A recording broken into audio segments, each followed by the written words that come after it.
There's something in the heart of God that He always wants to meet with His people. And that's exactly what He did in what we know of as the Tabernacle. My name is Chris Montgomery, pastor at Fraser Church, and thank you for joining us on this 8-week journey as we learn how to enter His presence.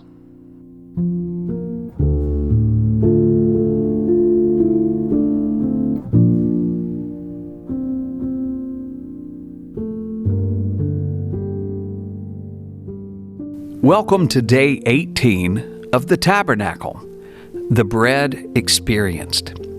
Michael G. McKelvey once said, "Eating in the presence of God revealed that Israel was intimately known and loved by God." Our text today comes from Deuteronomy chapter 8, verse 3.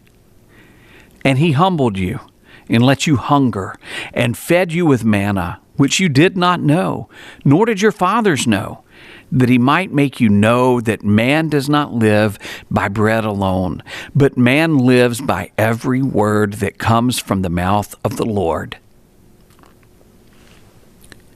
The primary purpose of the table of showbread was to hold the bread of the presence, which literally translates as the bread of the face.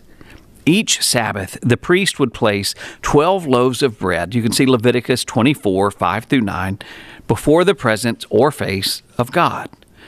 These 2 rows of 6 loaves represented the 12 tribes of Israel, but they served as a food offering presented to God that signified the everlasting covenant God had with His people. The 2 major themes of this table are God's divine provision and intimate fellowship. God provided for His children so He could meet with them. As the 12 loaves were offered to God every week and later eaten by the priest who represented the people, the table became a constant reminder of God's intimate relationship with His people. Deuteronomy 8:3 reminds us of 2 important aspects demonstrated by the table of showbread: their hunger and God's provision. First, today's scripture says, He humbled you and let you hunger and fed you with manna. God was preparing the Israelites to live in the abundant land of the Promised Land. But first, God must teach them about hunger. Ajith Fernando, in the Preaching the Word commentary on Deuteronomy, explains God's lesson. One way to prepare people for prosperity is to send them through an experience where they have nothing. When they have nothing, they are forced to look to God, and they rediscover the most important thing in life, faith in God. They will see that even though they do not have all that they want, they are happy. They will find that God gives them just what they need each day, sometimes miraculously. This experience makes them realize that the greatest wealth is one's relationship with God. This is what God does to the Israelites. He brings them to the end of themselves so they would acknowledge their helplessness. Then they can look to Him and avail themselves of His help, and that, in turn, will give them an attitude that makes obedience to commands possible. This is why Martin Luther said that affliction was the best book in his library. So through their hunger, God would teach them humility and dependence upon Him. After God allowed the Israelites to hunger, He showed them His power through miraculous provisions. God sent them manna from heaven.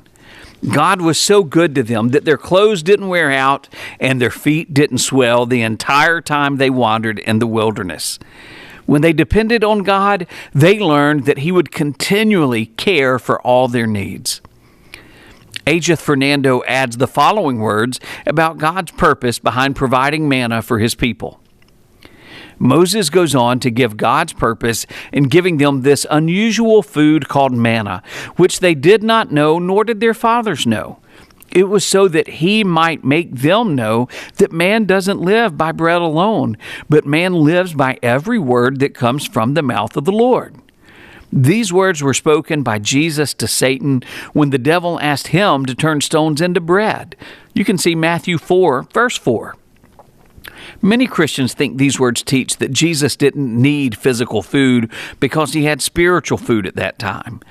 But the context in Deuteronomy shows that this is not the meaning, for it describes how God gave them physical food and how through that provision they were going to learn that man does not live by bread alone. What he means is that God and his words are more basic to Israelite existence than food. God set a table before them in the wilderness by giving them manna from heaven. The table of showbread was a way for the people to express their appreciation for the abundant table God continually set before them as they journeyed to the Promised Land. This table also reminded them of the humility of hunger and their continual dependence on God to provide. Every encounter we experience with God is based on His power to provide and His passion for intimate fellowship. Each time we are allowed into His presence, our souls are spiritually nourished. That experience is more important than our daily physical food. Some questions to consider. In what ways do you see manna from heaven exemplified in the 12 loaves on the table of showbread? How does staying humble lead to a stronger dependence on God?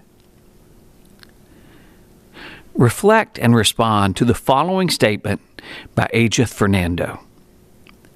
The experience of being in need not only teaches us to depend on God, it also opens the door for God's marvelous provision.